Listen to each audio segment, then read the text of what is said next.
of Boston, and it's really wonderful to have him presenting. A little bit about Dan. He is recent to Boston, so we need to give him a super warm welcome, and we're sorry about the winter. But look at today makes up for it just a little bit.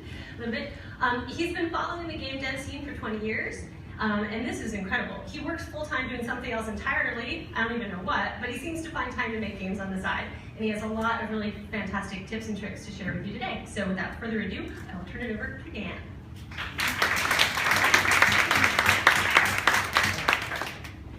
Thank you. Figure this out.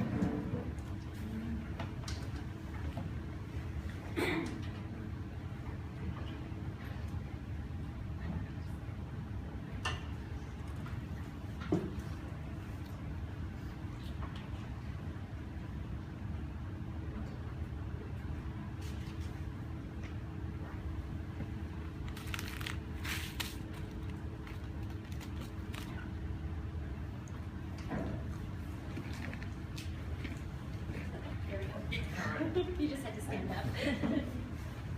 Thank you for fixing that. Okay, I put a talk together for indie game tools for the beginner or maybe the veteran. I would be covering a very wide array of tools and resources that you can use to make video games, which I love. This is the overview. Presentations typically have them. I'm going to give you some background on my history in indie games, and of course the reason why I'm giving the talk. I will show you components of game making, the peripherals of game making, which typically you don't think about when you're starting to, think like get a video game dream put together. So I'll cover some of that, and then also my personal recommendations of just having followed the scene to see what people find as successful and sort of like the easiest thing to get into that you get the most reward out of. So a little bit about me. I'm Ian Williams, and I love video games. I'm always on the internet, and the more I talk to people in the video game scene, the more I realize that not everybody sort of scours everything like I do. Like I'm just on it all the time. I don't have a life. I just sit on the internet all the time.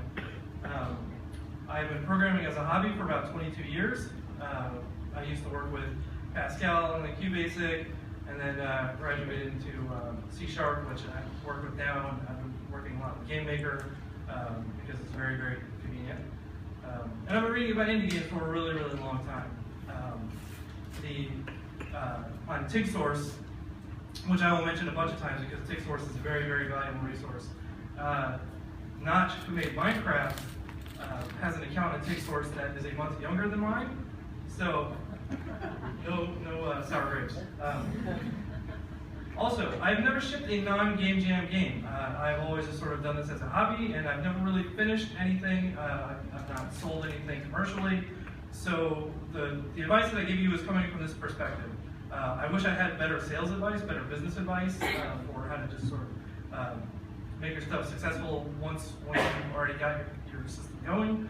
But since I have not done that, I don't want to try and commentate on that necessarily.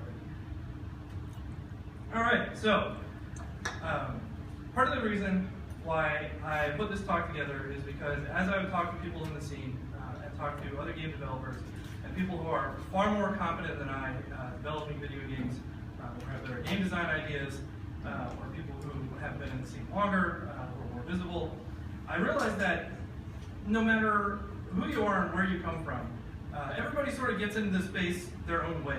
A lot of people come from the programming angle, some people come in from the art angle, some people come in from just enthusiasts and they just sort of getting their feet wet kind of thing. And then because of that, nobody really gets sort of like a holistic education on sort of like background or communities and that sort of thing. So I wanted to put this together to try and cover everything. I'm trying to cover everything. So we'll see if I do that. When you start out making video games, this is how you feel. I still feel like this, and I've been doing this for a while. And from what I understand, this feeling does not go away. with game development, you have different aspects to sort of take into account.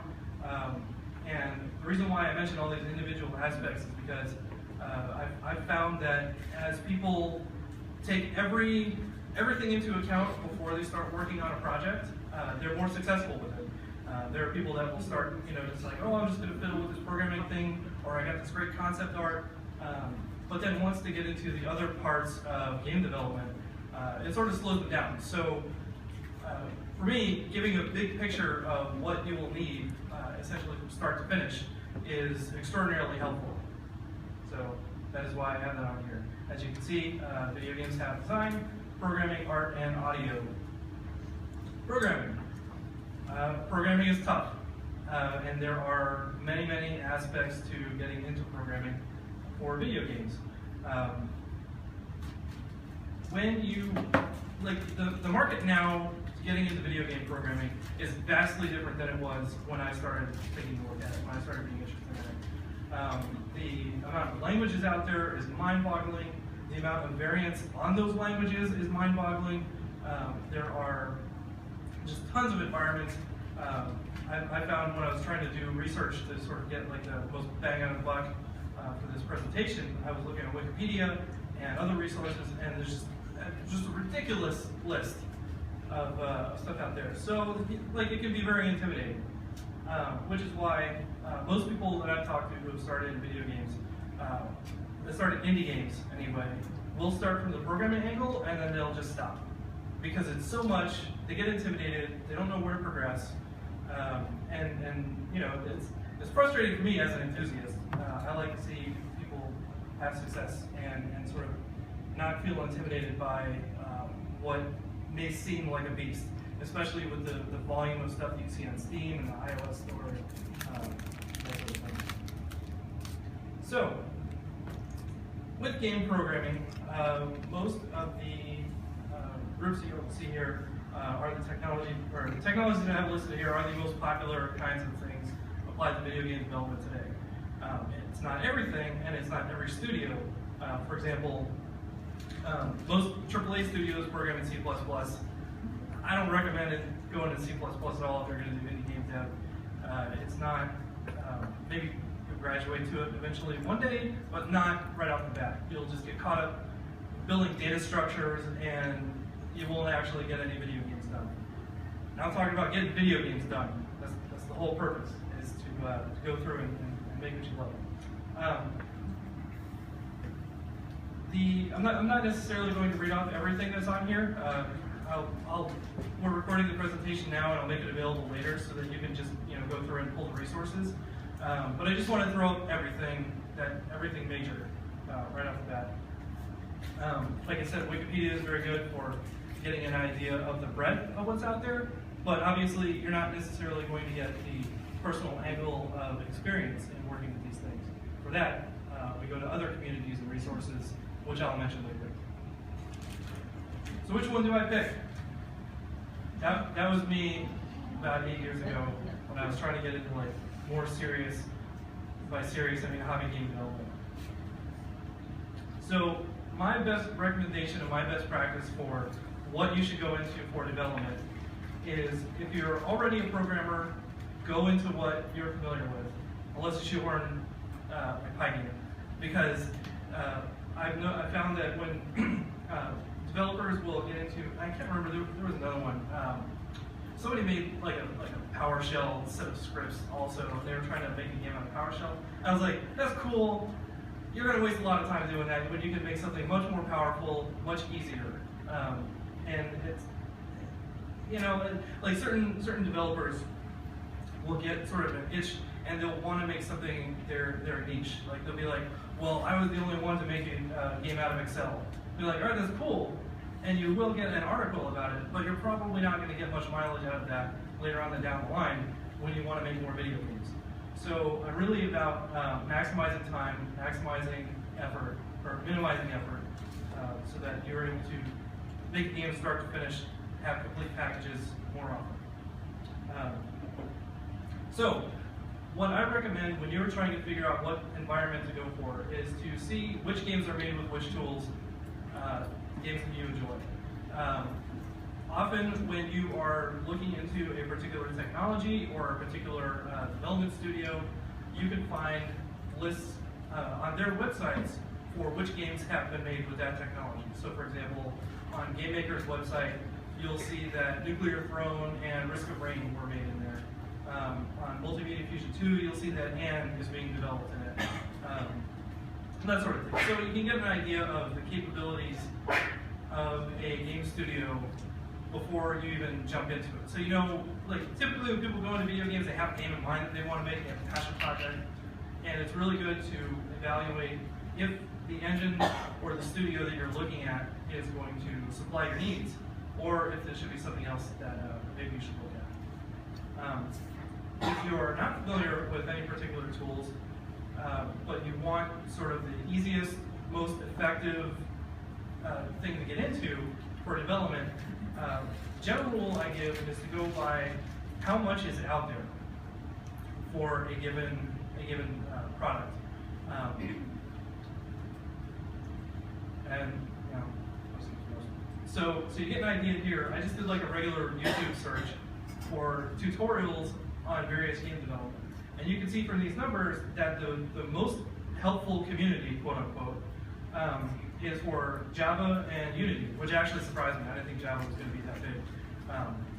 So that's something to take into account, because as you learn programming, and as you start making more unique games, and as you start developing more interesting mechanics, it is much better to have a wide community that will be able to help out with whatever problems you run into, and you will run into problems. So it's better to have a larger pool of people that, you know, by logic, will then have a larger amount of experts, so that you can solve the issues that you want to solve when you're putting a game together. Additionally, the wider a field is, obviously, usually the more accessible that particular field is going to be. And taking a step back, one of the things that you want to keep in mind when you're figuring out what kind of language or studio to go with is what you actually want to do when you make these games. Like, there are some people that only want to make iOS games and make $1 million making Temple Run clones. Like, that's cool. You know, you're not going to want to read about Unity to get into that.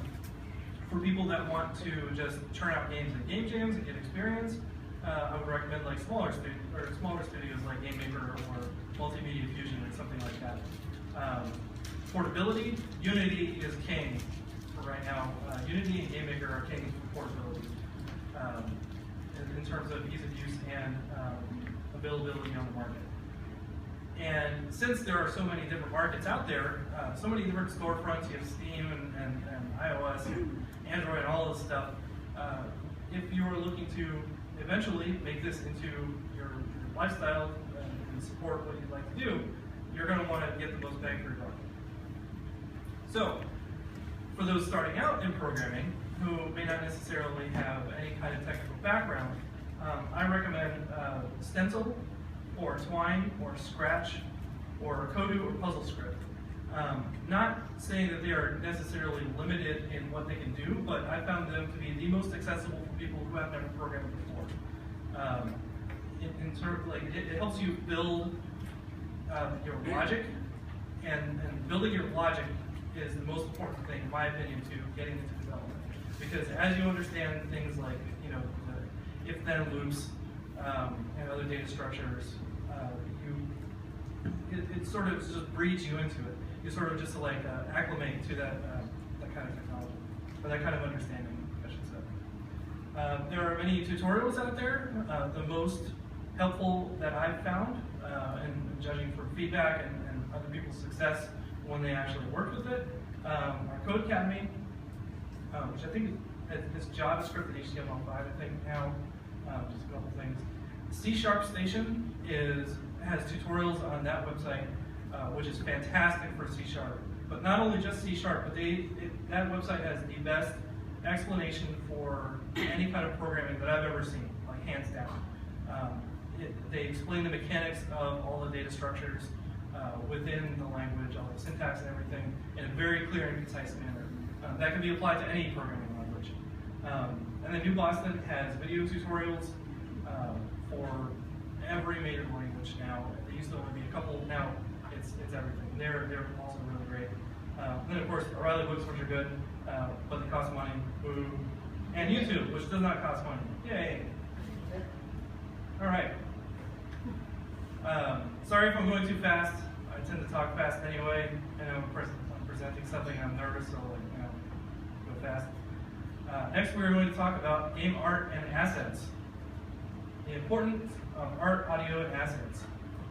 Every game has assets. Most games have art.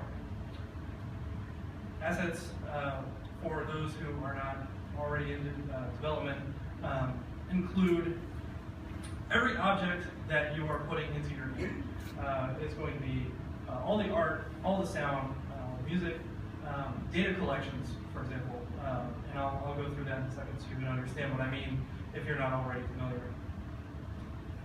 Here's an example of a video game, of a great video game, Super Metro. Give me 1 second.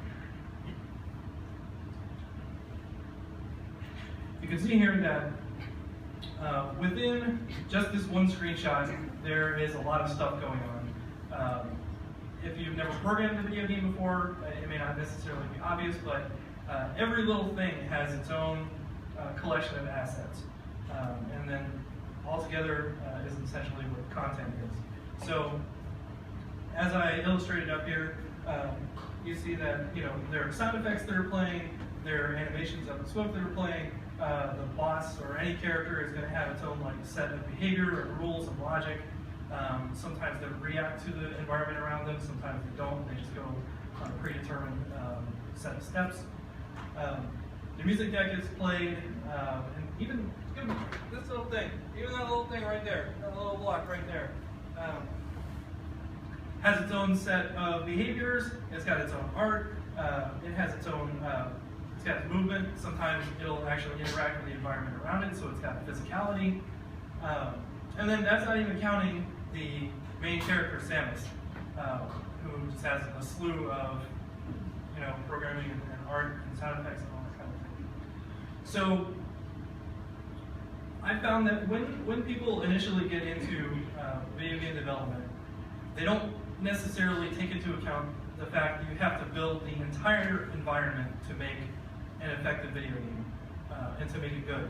I'll give recommendations later on so that sort of show, sort of start to finish, just how deep the rabbit hole can go. But typically, the more you put into it, the more you get out of it. So, game art. I recommend that you choose a style that works for you. Most indie game development is done with pixel art because it's easy, it's simple, you can turn around assets start to finish very quickly. If you get into 3D space, then there are all kinds of ways to develop models and that sort of thing. You can buy from the asset store, typically if you're using something like Unity or Unreal. And you just want to take into account what works most for you for the kind of game that you're trying to make. One of the things that you'll see when people are first putting their games together is what's called programmer art, which is a nice way of saying hideous. What I've found in working with developers and just sort of reading about people's successes and failures is that there are a lot of people that will start to put programmer art in there and they will get bummed out from it because they think, oh, my game looks like garbage, I'll never be able to make an actual game of this. So what I would recommend to them when they do that is to not put any art that has an actual distinct shape to it. Don't even try to half-ass art if you're not going to be good at it. If you're not going to put the final art in yourself, I recommend against that. And instead, I use a term what's called white boxing, where you essentially just use little abstract icons to represent what you mean. And the reason why I say this is because it's much easier for people to progress if they stop internalizing the art that is included in a game. Because then they start thinking because people settle. The longer they work on a project, the more they're going to want to settle for what exists. And if you put something absolutely just god-awful ugly in there, then there's absolutely no way that you're going to be satisfied with that in the final product. And art creation can be daunting. So because of this, that's why I recommend that you sort of work with simple objects when you're starting out. So it helps keep your overall scope of a game down, and it sort of prevents you from, I guess, it sort of wards off creating too many, or creating not enough assets for the game that you have to put together. Like, I've talked to a lot of people who have worked on a project, and you ask them like, oh, how far are you? They're like, oh, I'm like 50% done. They're like, oh, okay, that's cool. Well, what else do you have in it? Well, I got some things here and I got some things there. You're like, okay, well, what are you going to have when you finish? And they don't really know. They have an idea when they start out of what they want to put in there, but because they never went through and sort of finalized all of the objects that are going to be in the game, they don't actually have a proper idea of what the scope is. And that becomes very, very important when you actually start trying to churn out games start to finish. With art, it is a good idea to learn what is out there already. There are many, many games that are out there that are platformers where the platformer character is a box or a ball. There are tons of games out there like this. And it's interesting, like a lot of people come to the same conclusions around the same time of development that I think is fascinating. And this is one thing that you see a lot, and I see it all the time on the TIGSource forums and the dev blogs that people put up, which is not bad, that's fine, but understand that there are also, everybody else is sort of following along the same path that you are as you go through development, as you pick out your art. So it's a really good idea to just read what's out there before you actually start saying, you know what, I'm quitting my job, I'm going to get this thing done in 6 months, I got this little box art jumping thing, it's going to kill. Another thing that I found to be very helpful for game art is to pick a palette and stick with it, and do not deviate from the palette if you're going to do all the art yourself. Because when people, unless you are an experienced artist, and if you're coming in from that angle, God bless you, because you make the best looking games. It works out much better when you sort of limit what you're going to go into. Like there's a lot of people that I've seen that do development that just start out in black and white, and then they're able to create just like really, really fascinating art out of that when they limit themselves to just doing black and white, or say Game Boy colors if they're making a game like that. That turns out some really interesting results, and it sort of like helps you build up your experience for when you actually have a large-scale full-color game later on. Also, I forgot to. I don't know if I have a timer. Let me know if I'm like running silly on time or anything. So, game art tools and communities. I'm not going to list everything on here. You can go back and get the list later. A couple of recommendations, which I have not seen out there. Like typically, you'll see sort of like the same kind of lists here and there of what people recommend. One of the things that I have on here, pixelapp.com is a really, really cool website that you can make animated pixel art just on the website. So if you're just killing time, like waiting for something, you're just like doodling at work, you just pull up this website and then you can just churn out like a really cool little animation. You can save it as like, save it as a GIF or multi-frame PNG or whatever. It's really nice. Peloton is also a really cool website. It lets you pick color schemes.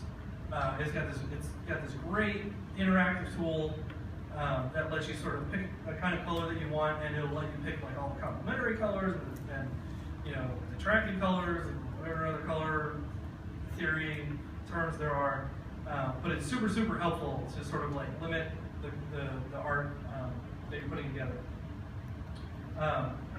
And then, other stuff, Pixel Edit and Graphic Scale are really good for doing pixel art. Graphic Scale is free, but there's a paid one for some extra feature. Pixel Edit I should get paid for. For the 3D stuff, I've not worked on 3D games myself, so my knowledge is a little bit limited there, but I did a bunch of research, and I was talking to my roommate who does 3D game programming, so yeah, he gave me some helpful hints. But basically, Blender is free, SketchUp is free, and then I'll talk about the engine. Yeah, I'll say that Unity, like you can get all the 3D engines out there now, like Unity and Unreal and Source 2, are super cheap, if not almost free now.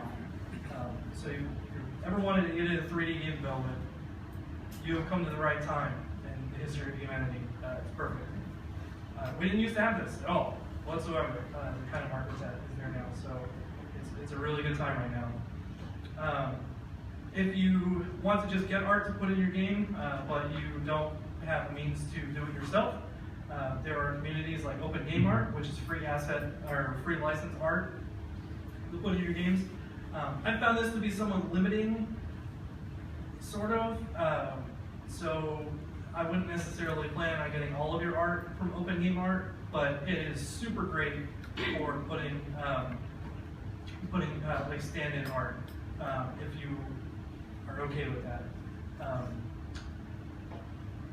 Typically, I see people will use the same set of art assets. Like there's one for RPGs. I want to say it's like not Ortoslon, Orthos, something like that. But one guy made a tile set of RPG characters to be used in like a roguelike or an RPG, and a lot of people use it, and that's cool. But then when you see 10 different games using your art, it feels weird. It loses the ability for your game to distinguish itself from other games. So take that with a grain of salt. But there are many communities out there like DeviantArt, Pixel Joy, CG Hub, Polycount that you can commission pixel art for people. You can commission all kinds of art from there. You know, if you're lucky enough, you can get a really hungry student that just wants to get their name out there, but you should still pay them anyway, because making people work for free sucks. You gotta do what you gotta do, but people gotta eat too. And typically, every community that you go into, if you're trying to learn the art, they will have a tutorial section so that you can learn to do what it is that they do, which is very helpful. And YouTube is especially helpful. And now, I meant to include on here, Twitch streaming art development is awesome. Like there are a lot of artists out there right now that will live stream their drawing or painting or whatever. And since they're, 100% of them are using digital art, it's really neat to watch. You can really develop your skill, and you can interact with them too. You can be like, hey, how'd you do that shading thing? What made you think of that? And they'll tell you. They'll tell you on the stream. That'd be fantastic. This is a very exciting time. I'm trying to contain myself. Game audio is what some people say is the secret sauce to a good video game. Bad audio is very unpleasant. Good audio isn't noticeable, and great audio is awesome. Like when you have a game that has just really, really good audio, it hits you with more of an impact than most of the time than games that don't. I've noticed that anytime that anybody gets in the higher ranks of Game Jam games, it's because, they were put together well anyway, but their art quality or their audio quality stands out above the rest. Like it really makes a huge difference, and it's sort of an intangible kind of thing. Obviously, game audio is going to be as varied as art, so you gotta shop around. That can be kind of daunting, figuring out what kind of art or what kind of audio you want to go with. I usually have this struggle between going between like synthetic kind of music or actual like what the opposite of synthetic is, organic, I guess. So that can be somewhat daunting. But there are tools and communities out there for audio as well. VFXer, which Game Jam people will probably recognize right off the bat, is for making sound effects. It is a free website that you can use that is very, very handy. It doesn't necessarily have the best sound effects I've found for every situation. And I say that because I put those sound effects in my games and people tell me that sounds horrible, or maybe that's just me. I'm sure if you're some virtuoso, you can make it work well for you. Muzaki is a tool to make chiptune music that is free, that is really, really nice. It has all kinds of instruments that are pre-included. It may support what are called VST plugins, which are basically little instrument apps that you can sort of plug into your music software. But Miyazaki is really cool. Nobody's supported it for a long time. I'm pretty sure the developers gave up on it, which is really, really sad because it's a super cool program. Anyway, I highly recommend that. If you are looking at the synthetic chiptune angle for your music, very, very simple interface as well.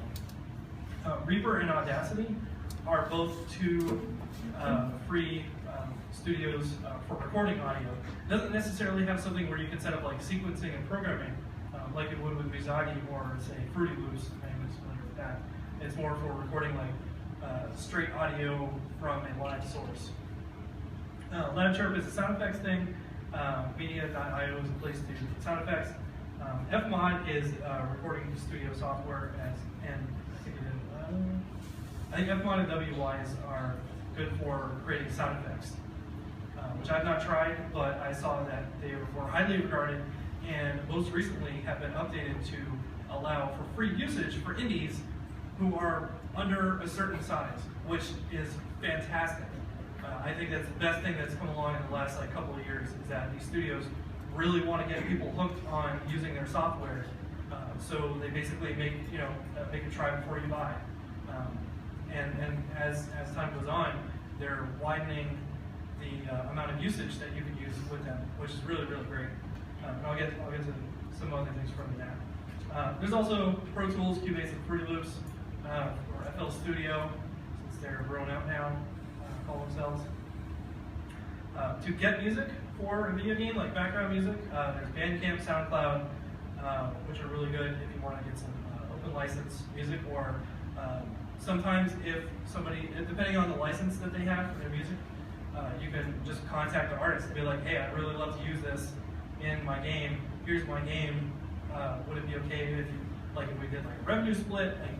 Because Bandcamp and SoundCloud are so sort of close to the bone, like really close to the artist, like you can interact with them directly, which is awesome.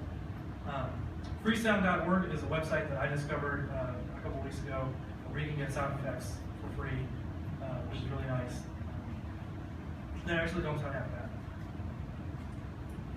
And all of these tools that I have recommended, or most of them, and for all types, you can find information out about on the website. Pixel Prospector, which if you're not familiar with Pixel Prospector, make it a point, underline it, exclamation point. It is by far the best website for starting out indie game development, even continuing indie game development. If you're sort of trying to mature and actually turn it into a business.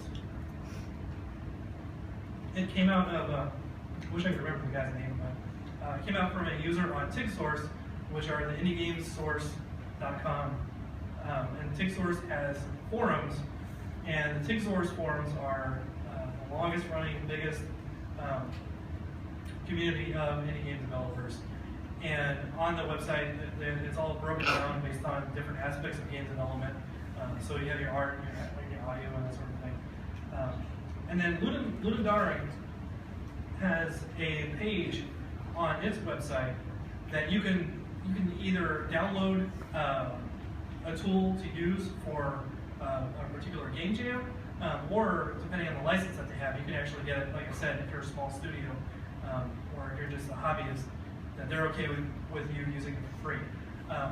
One thing that's really nice about that is that when Ludum Dare opens up for game jams, all of these development studios and other tools will make their licenses available for game jammers for like the weekend. So if you've never tried out a particular piece of software before, that's a really, really good time to do it because they'll let you use it for free for like 48 hours. So that's really nice.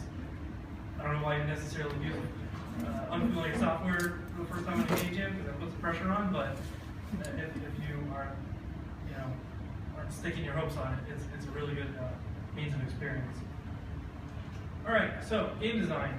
Going into that, game design is very hard to quantify, so it is hard for me to talk about it. There are better people than I that have written about game design and experience out there, so it's good to get to that. And I'll talk about resources for that. what I recommend is to start out, if you've never done game development before, is to just mimic a very simple game that already exists that has very, very simple rules. And in my opinion, it's better to have one that has abstract art. So like I said, you don't get down on yourself for having programmer art. And as you see, Pong Space Invaders. The most important thing is keep that scope down. I cannot tell you how many times I've had conversations with people who talk about the games that they're working on and the dream game that they want to build, and they're like, yeah, I got this game, and it's going to have all these characters in it, and they're going to go to the moon, and then they're going to teleport through dimensions, and then it's an allegory for World War I, and then they just go on and on and on. And I came from there. I had the same thing. But if you keep thinking like that, like you're only going to come up short. So it's very, very important when you're doing game design to keep the scope down. And you'll find vast blog posts and forum discussions and everything about this, mostly on Gamasutra and on TigSource. For people that are coming into games that want to make their dream game, I have the advice that Metroidvanias are really hard to make. They're deceptively hard to make for those that are starting out. Roguelikes and platformers are not that hard to make, but they're hard to make well. So, word of warning when you're getting into that. If you're going to make an RPG, don't make an RPG for your first game, because there's too much content, and you'll drive yourself insane.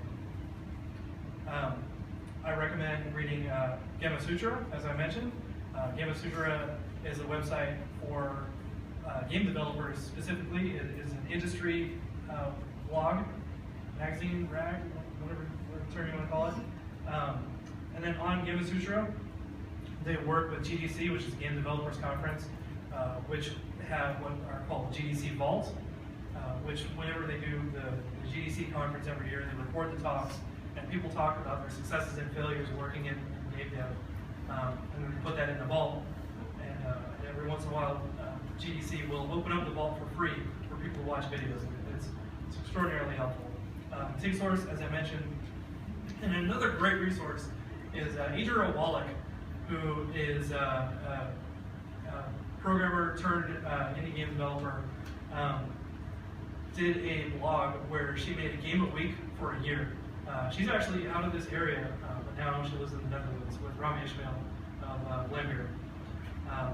And she took on this massive personal project, this massive experiment to make a game a week, and just write down every single bit of her experience after every week.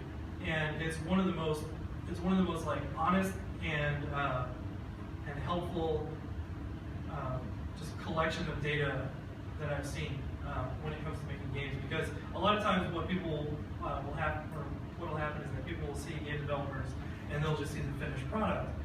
So they don't realize the kind of work that it takes to actually go through the entire start to finish when they're making a game. And Ejiro just nails it. Like she just does a really good job of it, is what I'd say. I don't remember the URL, but you can Google it. I think she's missminotaur.com. And the quote that I always like, Rami Ismail, which is all around super dude. He says, "Learn to make games by making games. The best way that you will get good at game design is by making games, and then learning what you like, what you don't like, what you're good at, what you're not so good at, and going from there." All right, so now this is assumed that you have made a video game with all of the advice that I've given you thus far, and you're having a great time. You're having a party with all your friends, and now you're a billionaire because everybody just wants the game because it's so awesome, right? Nope. More stuff about what I call the peripherals of video games, which is the marketing, the business, interacting with communities. And that's sort of the thing that a lot of game developers, or a lot of aspiring game developers, don't take into account when they first start on their career or their hobby to get into game development. I like the phrase, "You can't get business if you don't advertise." People also say, "You can't win the lottery if you don't buy a ticket." And I found that to be very, very helpful when it comes to game development. It's very intimidating to think about selling your game. It's very intimidating to think about going to press and having people write about your game. But it is easier now than it has ever been to do so.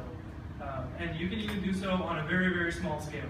You don't even have to really get out there and go full bore. Like I said, quit your job and then be like, I'm going to this game in 6 months. You don't have to do that. You can if you really want to. I don't advise it. But yes, you get your games out there by having people talk about it. And other people want to help you. The indie game dev community is extraordinarily helpful.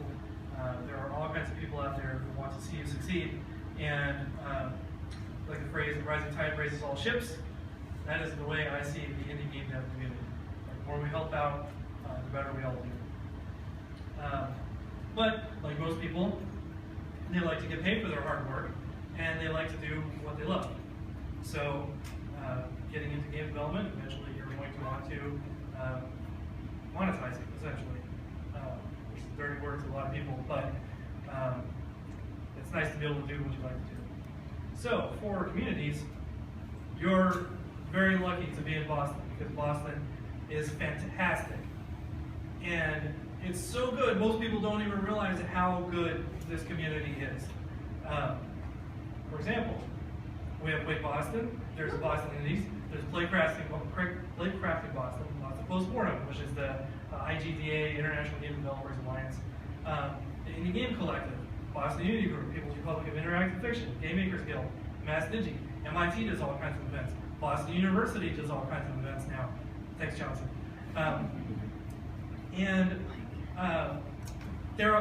One thing that I've found in talking to people in these various groups is that they're not aware of the other groups, which I think is interesting.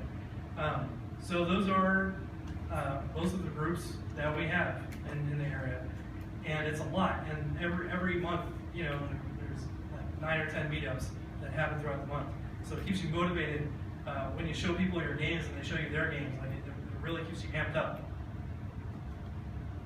Meetup.com has a lot of our meetings listed. Not all of them, unfortunately. One thing that I would like to see is sort of consolidation in announcements or scheduling of the meetups, so that everybody just has like a singular resource to go to. I think we're moving in that direction, which is really good. This list, Jason Weiser of the Boston Indies distribution list came up with this list. madboom.com/tutorials/gamesboston.html. He put up a whole calendar of events, which are weekly, monthly, annually, that sort of thing. So good on him. And then, of course, with communities, there's also TigSource, as I mentioned. Reddit, r/gamedev is the biggest one that I know of. There's a games one also that's separate from game dev. They just want to talk about video games and complain, so I don't recommend going there. Go to r/gamedev. And then, of course, Twitter, which is a fantastic resource for keeping in touch with other game developers. A lot of people found out about tonight's event through Twitter, which is really nice, and hopefully grows as that goes. And then I put on there subject related, because there are various communities out there for whatever subject that you want to go on to or look into. Particularly on Reddit, for example, if you like roguelikes, there's a whole roguelike thing. If you like platformers, there's a whole platformer, first-person shooters, and that sort of thing. So you can always find the community that you're looking for if you're willing to look for it. All right, marketing and business tools. So now you made a game, you got some of your project put together, or you're ready to start like an actual official game development career. Marketing is something you have to do. I actually saw a somewhat prominent game developer recently complain that he can't get his game out there, and because people aren't talking about it. But the thing is that he doesn't market it. He doesn't talk about it because he is of the idea that the game should sell itself. And that's cool, and in an ideal world that would be true, but it's not true. And it doesn't work like that. People will not play your game or talk about your game if you don't talk about it first. So with that, I always say that having a marketing strategy is more important than the tools that you are using, because anybody can use press kit or just send out an email blast to journalists, but if you don't know much about the context of your announcement, you're not going to get anywhere. And I'll go more into that. Community interaction is a form of marketing. Me doing this talk is marketing myself as a game developer, so that in the future, when I put out a game, you'll be like, I saw that guy's talk. I want to check out his game and see if he actually knows what he's talking about, which I don't. But I see a lot of community interaction building up excitement about your games. One of the things that I noticed, because I moved up from Florida, in Florida, there are like 2 game studios, right? And none of them around where I live. And then I would go read the blogs over at IndieGames.com and Rock Paper Shotgun and Dual Screen Daily and all this stuff, Yamasutra. And I noticed when I moved up here that a lot of the traffic that those websites, or a lot of the content that those websites talk about comes from Boston. It didn't, and I never even noticed that until I moved up here. And I realized at that point that because a lot of game developers here, there's a lot out of Montreal also who also talk about stuff. As they get involved in their community, like I got name recognition from them because they are talking to the community around them, which causes other people to talk about it, which is sort of not necessarily a thing you think of right off the bat when you're first thinking about getting into game development. Project management and development, and also doing art or music. When you do it public, like if you do it live streaming, is now a form of marketing. It didn't used to be a thing. It is a very recent thing.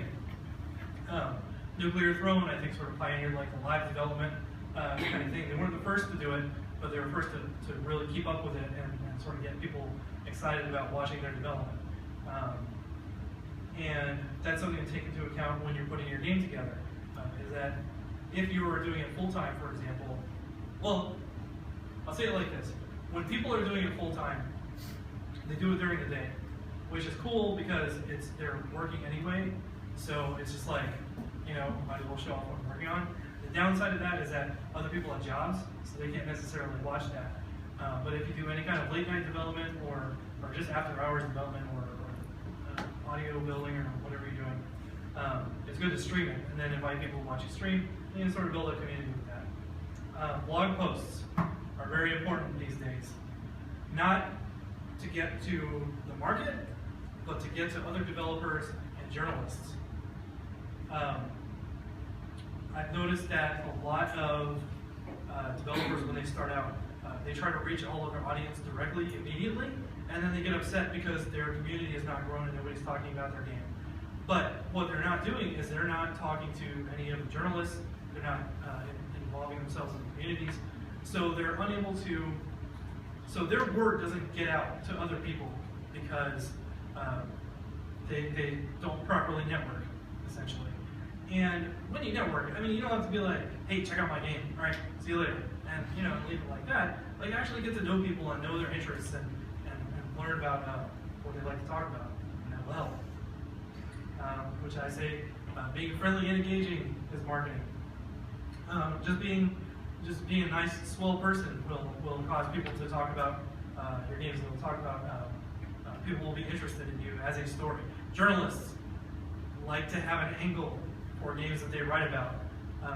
If games don't have an angle, it is very difficult to sort of like, pitch the idea when they do their like, what do I think is important meeting with the other journalists of a given website. Marketing and business tools, Twitter cannot be understated enough. It is one of the most viral and organic ways of getting your game out there. Press Kit, which Rami Ismail of Lamir put together, which is a way to sort of put together what your game is about in a structured form, so that when you send it to journalists, they don't have to try and figure out what you're talking about. Because if you follow any journalists on Twitter, you will see that every once in a while journalists will complain about what somebody does. And they'll be like, so-and-so sent me an email with a screenshot of their name and no description. Awesome, what do I do with that? And this happens pretty regularly, so it gives you a really good idea of what journalists like and what they don't like. Of the journalists that I've talked to, PressKit is one of the best tools because it standardizes the information you get out there. You're able to skim it easier and then write about your game easier. As with any tool that you're using, unless you're a marketing genius, it may sort of diminish your distinction from other games, but it is so much better to make it standardized and make it easier for the journalist to understand about your game than it is to try to wow them with some gimmick. MailChimp is a good tool for sending out press releases and newsletters, emails, keeping up your community by setting a distribution list. Gamasutra is great for writing blog posts, as I mentioned. When people write about particular game mechanics or particularly when they do a post-mortem of their games, write about their successes and failures. Like I said, game players may not necessarily read it, but other game developers and other journalists do. And that is very, very important. And then you get a lot of interesting feedback when you write about that. So I highly recommend writing blog posts, even if they're just like, you know, the most mundane, like, oh, I found that if I took out this mechanic, nobody liked it. You know, nobody likes red buttons in my game. Like, that could be helpful to somebody else who's thinking about making their game all about red buttons, for example. Screenshot Saturday is a website that was created to log people when they're in the process of game development. Screenshotsaturday.com. The way you do it is you go on Twitter, you post a screenshot of your game, you put the hashtag ScreenshotSaturday, and it all gets aggregated into this website. So you can see what everybody is working on at a given time. And it is a wonderful tool to spread your word about your game, because like I said, other developers and journalists will go to this website and they will see your game. Actually, Verge, which just got released, that dude, Tom Happ, posted a lot on Screenshot Saturday, and it helped get the word out because people would see his game, say, hey, that's really cool. It links back to his Twitter page, then people are following his Twitter account, and the game's doing very well because of it. And if you are ever lacking in inspiration, Screenshot Saturday is one of the best things to go to because it's just like, you just see little bits and pieces here and there of other games that other people are working on. And it gets you fired up. Like if you're ever just like, oh, I don't know what to do, like it'll really do it for you. TigSource Dev Blogs, which are another great resource for marketing, for keeping yourself on point, for getting feedback about the game that you're working on, and also to sort of see what other people are working on at a given time is another really great resource. RedTag is a tool to monitor hashtags. So when you are marketing on Twitter, you can find out how powerful a particular hashtag is. Like you'll find that maybe like indie game dev is not as popular as game dev. So that when you want to get your game out, you tweet game dev, hashtag game dev. And then you are a tool of marketing. How do you like that? It's 1984.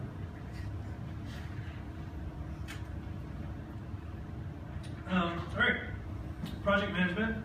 There is a tool out there called Project Gantt. I want to say the website's like projectgantt.biz. You can Google it. And it's useful to keep yourself on track when you're putting a project together. Project management, I've found in the game dev world, is sorely lacking. There are people that sort of talk about what they use from their best practices of working at game development studios or even just software development studios. But I found that there's not really a good community out there specifically for game development. So if you're a software engineer, there you go. That would be a good thing to get into. But a lot of people use Google Docs, which if you're not aware, you can have like shared spreadsheets, shared documents, PowerPoint presentation, that sort of thing among people online. It was very convenient. Microsoft Project is sort of the granddaddy of project management. So that's once you like get into it, you really get into it, big studio, but most people are not going to use that. I'm not really sure why I mentioned that.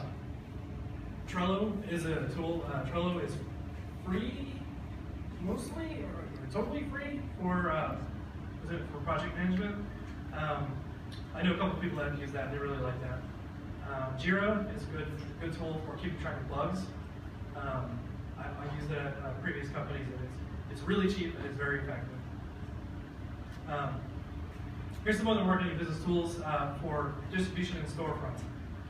We got to go through all of them, but obviously Steam, PlayStation Network, all the big ones. Itch.io or itch.io or itch.io or however you want to pronounce it is an up-and-coming storefront that is absolutely fantastic. The website was originally built just to host the guy's Game Jam games, but then him and his buddy just decided to make like a whole thing out of it. First they started building a community, then they started doing a storefront, and it's super helpful. You get really good sales analytics, you get download analytics, that sort of thing. All right, so the last section of my talk will be what I recommend personally to sort of help you get the most success out of your game development dreams. I recommend starting with GameMaker or Multimedia Fusion 2, or ClickTeam Fusion, I think the other one is called, if you're first starting out. If you have some idea of programming, as I mentioned earlier, Stencil and Sketch is really good if you have no programming background whatsoever. GameMaker is really good. It's very portable to a lot of different environments. You have to pay for it for things other than PC, which kind of sucks, but before getting out of the PC and for getting your feet wet, it's really good. Love is also really good, which uses the language called Lua, which is a language that I believe is specifically developed for making games. That's what I heard. It's just for embedding. Oh, for like embedding? Embedding in any other system. But there's Okay. definitely, it's used a lot in games. It's also used like if you want to make a World of Warcraft add-on, you use Lua. But yeah, Oh, okay. Lua's great. Okay, yeah. Lua's very nice, very simple, very easy to understand. And then of course you go to C# and Unity, or even Unreal eventually, if you want to. I think Unity is eventually going to surpass Unreal. Read all of these things, every single thing that I have on here. I'm not going to list out all of them. Offworld is really nice for reading about people's, just writing about games and how they think about them. Derek Yu, who made Spelunky, he also has really great blog articles about being a game developer. And then of course, other things on here. John Willem Nijman, JW from Vladimir, he did this talk called The Art of Screen Shake. And it is a fantastic talk that shows a normal, ordinary game when you're starting out. And then he goes through and he adds 30 different elements to the game. And you can see the progression of what turns it from a bland game into an exciting game. And it's very comprehensive and it's fascinating to watch. It's only about like a 40, 45 minute talk. So I highly recommend looking that up, The Art of Screen Shake. Bennett Foddy, who made Clop and Clop, he did a talk about the history of indie game development and how little studios like Activision and Epic, like he shows the games that they first made and now where they are, which is a really, really fascinating talk. John Walker from Rock Paper Shotgun posted a series of articles on there. They're called Do's and Don'ts. And I found it's a really good idea to find out what journalists like and what they don't like, so that you can sort of get the word out a lot easier. Venomous Frequency and Nina Sarkeesian and Able Gamers, I found when reading their content really make you think about games in a different way. So instead of most people making like Mario platformer clones or something like that, like it really sort of helps you get a good perspective on the diversity that games should include. And once you sort of have that window of the expanded diversity, it sort of enables people to make better games easily. I recommend if you're starting out to try and make a game at least every 2 weeks. Even if you don't finish, just do a hard stop and just finish. Because as you go, you'll get faster and faster and faster, and your best practices will get more and more refined. And then eventually you'll be able to make really to the games. And then once you get to the point where you got all your mechanics down, you got your art music down, you'll actually be able to work on a big project with confidence instead of scoping way out of your bounds and then not finishing it. Which there used to be on TigSource, there used to be on the devlog blog a section called The Graveyard, and they don't have it anymore, which I really wish they still had it. but it was basically like people that had given up on their games or shown where they stopped. They posted about that. I really wish they had that. But it's kind of depressing. That's probably why they took it off. When you're playing a game, I recommend setting up a task for every single thing that you're going to put in it. It's not like writing a novel where the story can sort of meander and go. It is kind of like that with game development. Sometimes it can surprise you when putting your game together, but it's a really good idea to keep scope in mind and sort of have everything laid out so that you can actually keep proper progress as you go.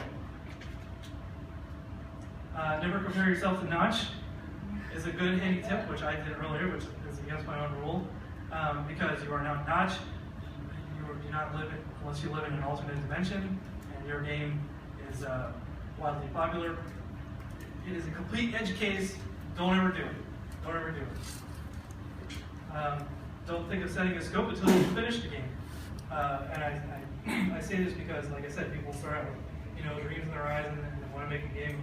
It's got every feature on the planet, and then they don't finish it and they get depressed. And I've seen this many times. I've lived through this many times. So don't do that. It's bad. Play games similar to the ones you make. You're probably already doing that. Read about the other games that you want to make instead of just making them, because it could be very well that somebody else has made a game that it could be something you already want to play, and then learn what it is that you actually like about that game, so that you can then showcase that to other people who will want to play it. Participate in game jams, like I said, every 2 weeks. The website indiegamejams.com. Twitter/GameJamRobot posts about different indie games or indie game jams. And then Darius Casimir, who is a guy in the scene, although he's not in the scene anymore, and he's moving, made a Twitter bot called Mini Jams, and that just makes up random game jams. So if for some reason there are not any scheduled, which I highly doubt that will ever happen from now until the end of eternity, you can go there and get an idea just to challenge yourself for something to put together. Like I said, use resources like Screenshot Saturday, Take Source on Twitter. Don't overdo it. There's been a guy that's been posting on Screenshot Saturday about his ice cream game for the last like 2 weeks, and he'll post like 30 screenshots about this ice cream game, and that's cool. I'm glad he made a game, and I'm glad he's proud of it. But I mean, come on, even though it could be a perfectly fine game, I don't want to play it now because I feel like he's hogging up everybody's real estate. So just keep that in mind. There's a really good Twitter account called Greenlight Gold that will just talk about stuff that's on Steam Greenlight and just like mistakes that people make over and over and over, like trying to make Minecraft. Every week somebody else is trying to make Minecraft. So it's a really good idea to know what people don't like. And then leading into that, like I said, read about journalists' pet peeves. Because from that you will get a really good idea as to how to market your game. And then, like I said, read about failures. They're very, very helpful. And that is it. I wish everybody the best of luck. If you're curious about any particular resource in mind, or if you have an idea of something that you want to go towards, like I said, I read about this stuff all the time because I can't help it. And I'm more than happy to help out anybody that has any questions. I'm really good about pointing people in the right direction, typically, and if I don't know what something is, I'll probably know somebody that knows the thing. So feel free to reach out to me. And that's it. Thank you.